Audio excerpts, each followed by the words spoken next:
Gary Franchi here for the Reality Report. It's about 11:29 right now, Sunday night. We've been working on this story all day. We've been uploading files, getting stories and testimonies from students. The breaking story right now, besides the fact that Osama bin Laden has just been pronounced dead by our president, President Barack Obama, we're going to be talking with Julio Raseo. He's an investigative journalist. He's also a student at Western Illinois University. He was an eyewitness also to a tyranny that unveiled right before his eyes at the school. Julio, welcome to the show. Let's talk about this. The students were blowing off steam, and they were attacked by the police G20 style at the annual Wheeler Block Party. This is an annual event. Students have been carrying this on for years, and now for the first time the police have come out in full SWAT riot gear and with sound cannons. Yeah, it was Gary, thank you so much first off for allowing me to be on here and getting the story out there. It was pretty crazy to see what took place Saturday afternoon, just yesterday at Western. Backdrop on the Wheeler Block Party, annual event each year. It's the week before Dead Week and then finals approach, just an end of the year celebration. And yesterday was. And right now we are showing footage right now as you're speaking. Okay, yesterday afternoon it was just absolutely crazy. I couldn't believe what was going on. It was a peaceful event throughout the day. Cops were just trying to maintain the peace, keep people off the streets without open containers. But around 6 o'clock at night, cops leave for about 30 minutes.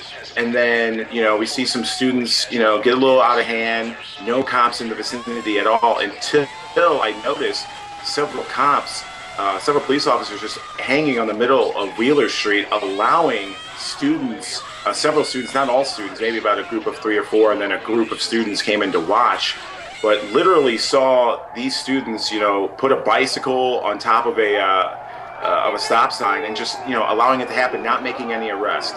And then here come riot gear officers from it was an Illinois police agency with the Department of Homeland Security out there, Macomb police officers, McDonough County sheriffs, and the Illinois State Police were all out with mace, dogs. They were tear gassing and macing students for no particular reason. I had a friend who was tear gassed outside of her apartment, just sitting. It was out of control. Officers were tackling students. I was threatened for filming.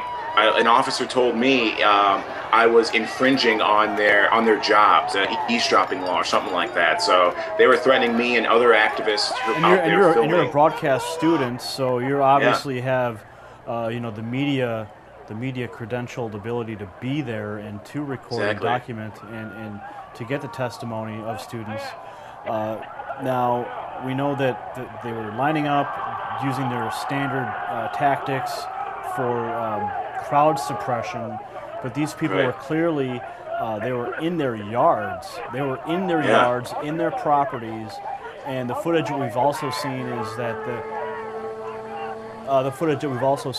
they were trying to get the students to come out of their homes.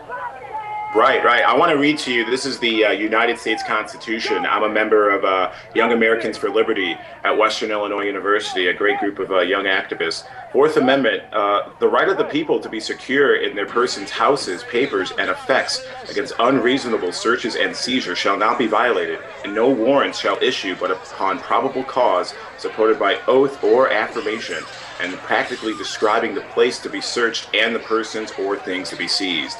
What I saw yesterday afternoon was a clear violation of the students' Fourth Amendment rights. Cops were literally tear gassing people on their front porches. Officers were forcing people to leave their homes. Hopefully you show a video of officers trying to get people out of their homes. And thank goodness some person knew their rights and said, they don't have a right to come in here. They don't have a warrant. So clearly our rights were violated yesterday afternoon. No student posed a threat. No weapons were at the block party. It was just a peaceful gathering, and really things didn't get out of hand until the riot gear and the mace started appearing. So in standard fashion, the police show up with their intimidation tactics, and the temperature's obviously going to flare up, because now you see, I mean, the footage we're showing, the LRAD cannons, the announcement on the airwaves, it just sounded just like what they were playing at the G20. Disperse. We're going to use tear gas if you do not disperse. This is tyranny in the heartland. Now, of course, you were, man, it's so late, dude. I'm so burned out. It's okay, Gary. It's all right. The media interviewed you, and they're already starting to take, obviously, the side of the state, the side of the administration of the school, but there's no mention of the constitutional abuses. Absolutely none at all. I mean, Macomb, Illinois, for those that don't know, is a town of about 20,000 people, maybe 21,000. I haven't seen the new census numbers, but practically around 11 to 13,000 of the residents are students. We're taxpayer. We pay, we basically run this city. If it wasn't for us, a lot of people wouldn't have jobs in this town. We're not bragging or anything, but that's just the severity of this town. Unfortunately, there's no jobs here or no market. And to see a sound cannon and see LRAD weapons. Let's get that footage on the screen there. Okay.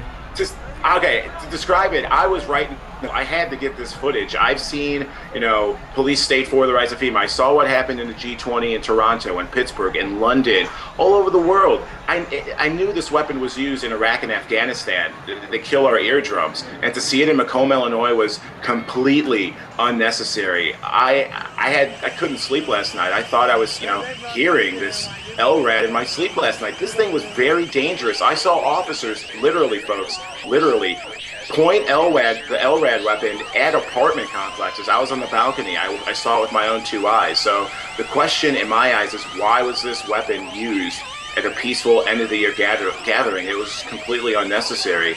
And on what you're talking about with the news, already McDonough County Police, there was a story in Peoria, Illinois, that came out Saturday night, just a quick little blurb, and the McDonough County Sheriff's spokesperson said they had to control a riot. That's why the riot officers were used. Well, let me give you some facts, folks. Throughout the week, our president at Western, Alfred Goldfarb, sent out a mass email, took out a page article in our school paper, the Western Courier, talking about how there'll be an increase of police security.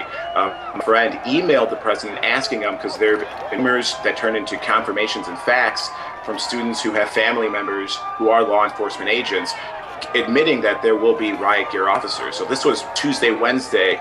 Sent an email out Wednesday night. We get a response Thursday saying that they won't reveal police tactics. So I knew in the back of my head this was going to happen. Standard operating procedures as in the G20, Pittsburgh, and Toronto. They let a certain event take place, and we have footage of officers literally standing feet away from stopping this mess. They let it happen to bring out the riot gear. And I mean, you said it, Gary, we're a bunch of 20-something kids. Testosterone is riding. I mean, when people see this, not just in a college campus, but anywhere for that matter, the survival mode kicks in. And these cops literally were intimidating us. I was getting intimidated by officers, but, I knew their standard operating procedures, so I wasn't afraid of them. Well, Julio, hats off to you for getting us this story. We're going to get it out to the people. And of course, thank you for, again, working with us throughout the day to bring justice to this unconstitutional abuse. Yeah, can I say one last thing, Gary?